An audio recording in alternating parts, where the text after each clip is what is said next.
Doctor SGV Satya from Satya Unani health care Hyderabad.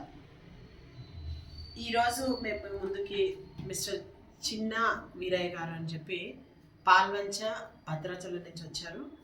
82 ఏళ్ళు.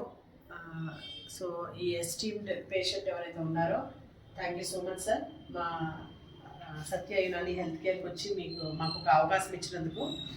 అయితే వీరికి ఏంటంటే ఫిబ్రవరి 9th ఫిబ్రవరి 24లో ఆయనకి ఏదైతే 2Dకో చేయించారో దానిలో ఈఎఫ్ వచ్చేసి 29% ఉండింది. తర్వాత మిగతా హార్ట్ ఇష్యూస్ ఏవైతే ఉన్నాయో అన్నీ చాలా హార్ట్ ఇష్యూస్ చాలా సివియర్గా ఉండింది ఆయనకి.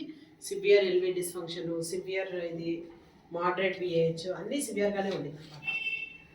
తర్వాత ఆయనకి అల్ట్రాసోనోగ్రఫీ ఏదైతే చేయించామో దాంట్లో కూడా అంతకుముందు ఆయన తీసుకొచ్చిన ఫిబ్రవరిలో ఉన్న దీనిలో ఏంటంటే బైలాటరల్ అంటే 2 కిడ్నీస్లోనూ కూడాను గ్రేడ్ 2 పెరెన్కైమల్ డిసీజ్ ఉండింది ఆయనకి, రీనల్ పెరెన్కైమల్ డిసీజు. తర్వాత ప్రోస్టేటోమెగాలీ కూడా ఉండింది. ఇలా అన్ని సమస్యలతో ఆయన మాకు ఫిబ్రవరిలో అప్రోచ్ అయిన తర్వాత ఆయన మెడికేషన్ వాడిన తర్వాత ఇప్పుడు ఏదైతే 2Dకో ఈరోజు చేయించామో మేము 8th జూలై రోజు ఈరోజు చేయించిన 2Dకోలో ఈఎఫ్ వచ్చేసి 74%, అంటే 29% నుంచి 74%కి 82 ఏళ్ళ వయసులో అది ఇంక్రీజ్ అయిందనమాట. అంటే యూజువల్గా అందరూ ఏమంటుంటారంటే 60 ఏళ్ళ తర్వాత ఇంకా వయసు లేదు అన్నట్టుగా, 60 ఏళ్ళ తర్వాత ఇంకేముంది లైఫ్ అని అంటుంటారు. అలా ఏమీ లేదు. 85 ఏళ్ళ వరకు యునాని మెడిసిన్లో మంచి ఉండే 85 ఏళ్ళ తర్వాత కూడాను పైబడతాయా మీ ప్రాబ్లం అని ఎప్పుడు అంటూ ఉంటాను నేను. అలాగే 85 ఏళ్ళ వరకు కూడాను పర్ఫెక్ట్గా మెడిసిన్స్తో మనము వాడికి తగ్గించవచ్చు. సో ఇవన్నీ కూడాను ఒక కాన్సెంట్రిక్ ఎల్వి హైపర్ట్రోఫీ తప్పించి మిగతావన్నీ కూడాను ఆయన సివియారిటీ ఏదైతే ఉందో అవన్నీ కూడాను నార్మల్ అయ్యాయి ఆయనకి, మైల్డ్ ప్రాబ్లం తప్పించి. తర్వాత 2 కిడ్నీస్లోనూ ఏదైతే గ్రేడ్ 2 రీనల్ పెరెన్కైమల్ డిసీజ్ ఏదైతే ఉండిందో ఆయనకి అది కంప్లీట్గా సాల్వ్ అయింది ఆయనకి. సో అది అన్నది అబ్సల్యూట్లీ క్లీన్ చిట్ వచ్చింది ఆయనకి అల్ట్రాసోనోగ్రఫీలో. అండ్ ప్రోస్టేటోమెగాలీ అన్నది ఇంకా కొంత ఉంది పార్ట్, అది ఇప్పుడు నెక్స్ట్ మేము మెడిసిన్స్ ఇచ్చిన తర్వాత అది కూడా నెక్స్ట్ తగ్గుతుంది. అయితే ఈరోజు మనము చిన్న వీరయ్య గారి నోట్ నుంచి ఆయన స్టోరీ ఒకసారి తెలుసుకుందాం.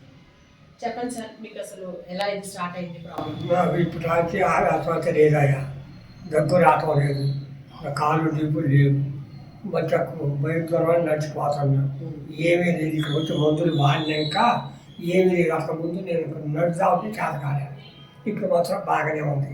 ఏదో గుండె కూర్చుకుంటున్న వాళ్ళు ఒకసారి పోదామని వచ్చిన అమ్మాయి అక్కడికి. అంతకుముందు అసలు ఫస్ట్ మీకు నడిస్తే ఆయాసం వచ్చింది? ఆయాసం వచ్చి మైలు దూరం పోవాలంటే 2 సార్లు కూర్చునేది గతం లేక. అసలు మీరు అప్పుడు మందులు వాడారు అక్కడ? వాడుకుంటా ఉన్నా కూడా అదే వచ్చింది. ఇప్పుడు 4 నెలలకే వాడుతుంది కనుక ఏమి రావట్లేదు సార్. ఇప్పుడు అక్కడ మందులు వాడిన తర్వాత అక్కడ డాక్టర్స్ ఏమన్నారు మిమ్మల్ని? ఇక్కడ కుదరదు నీకు, హైదరాబాద్ పోవాలి. కొన్ని రోజులు మందులు ఇంగ్లీష్ మెడిసిన్స్ వాడిన తర్వాత ఇంక ఇక్కడ కుదరదు మీకు, హైదరాబాద్ వెళ్ళిపోవాలి అని పంపించారు. పంపించారు పంపేయలేక ఇక ఉంటారు. మా బావ నాకు వచ్చి అట్ట కదా వేరే హాస్పిటల్ నిమ్స్ హాస్పిటల్ అది బొమ్మ చెప్పింది. ఆ డాక్టర్ నిమ్స్ హాస్పిటల్కి వెళ్ళండి అని చెప్పి రిఫర్ చేశారు అనమాట. చేస్తే మా బావ ఆడికి వచ్చు, నాకు తగ్గింది కనుక నాకు మంచిగానే ఉంది, నాకు ఇదే బాగా తగ్గిన. ఆయన పేరేంటండి? రావులు పేరు రావులు మా బాగానండి. కూర్చొని మా వచ్చిందిగా ఎవరు చేసుకొచ్చారో నేను చేసుకొచ్చాను. మా బావ చేసుకొచ్చాను పెట్టి 4 నెలలు పంతులు వాడు మధ్య ఆ పంతులు వాడుతుంది. ఏమీ లేదు. చాలా సంతోషం. So thank you so much అండి.